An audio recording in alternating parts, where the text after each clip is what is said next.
बेटी बेटों से कम नहीं। एक गांव में राम सिंह और पद्मा पति पत्नी रहते थे। कुछ समय बाद उनका बच्चा होने वाला था। पद्मा हॉस्पिटल में भर्ती थी।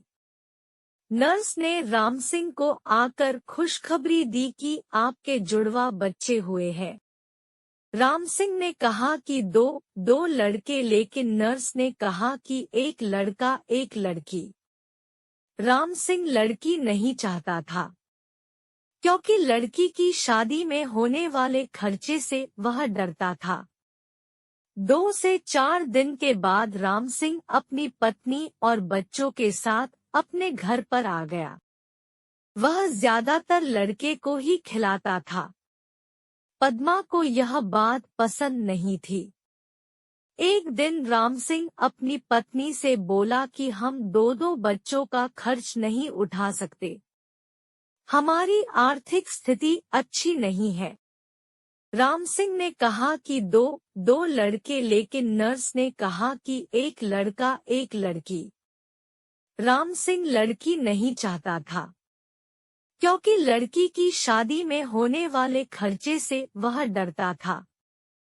2 से 4 दिन के बाद राम सिंह अपनी पत्नी और बच्चों के साथ अपने घर पर आ गया। वह ज्यादातर लड़के को ही खिलाता था। पद्मा को यह बात पसंद नहीं थी। एक दिन राम सिंह अपनी पत्नी से बोला कि हम दो बच्चों का खर्च नहीं उठा सकते।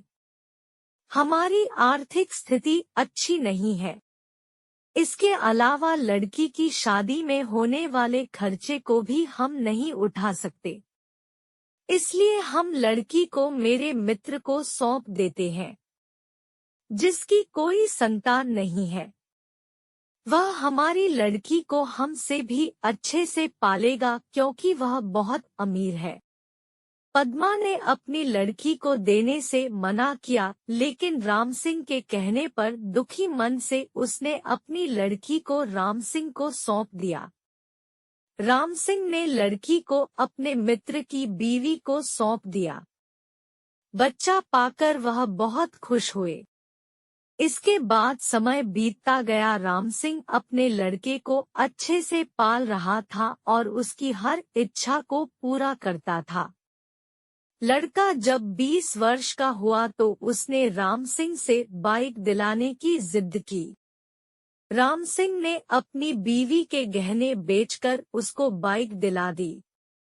कुछ समय बाद उसने अपने लड़के के लिए खेत बेचकर एक दुकान खुलवा दी, जिससे वह कुछ कमाने लग गया। फिर कुछ समय बाद उसकी शादी भी करा दी। शादी के बाद राम सिंह के लड़के का व्यवहार बदल गया। वह अपने पिता से बोला, आप मेरे ससुराल वालों को ताना मत मारा करो। रोज रोज वह किसी बात पर अपने माँ बाप से झगड़ा करता था। एक दिन उसने राम सिंह और पद्मा दोनों को उन्हीं के घर से निकाल दिया। बहुत समझाने पर भी वह नहीं माना। राम सिंह और उसकी पत्नी एक मंदिर में गए। वहां पहुंचकर पद्मा ने राम सिंह को कहा कि मंदिर का प्रसाद खा लेते हैं। जब पर प्रसाद ले रहे थे तो वहां पर राम सिंह के मित्र की पत्नी आ गई। उसने राम सिंह को पहचान लिया। उसने अपनी उसी बेटी से राम सिंह को मिलवाते हुए बताया कि यह वही है जिसको आपने 25 वर्ष पहले हमको सौंपा था। आज यह एक डॉक्टर है और वृद्धाश्रम भी चलाती है। राम सिंह और पद्मा अपनी बेटी से मिलकर बहुत खुश हुए और उनने अपनी सारी बात अपनी बेटी को बताई। इसके बाद वह बोली कि अब आप दोनों मेरे साथ ही रहेंगे। सीख: इस कहानी से हमें यह सीख मिलती है कि हमें कभी भी लड़के लड़की में भेदभाव नहीं करना चाहिए।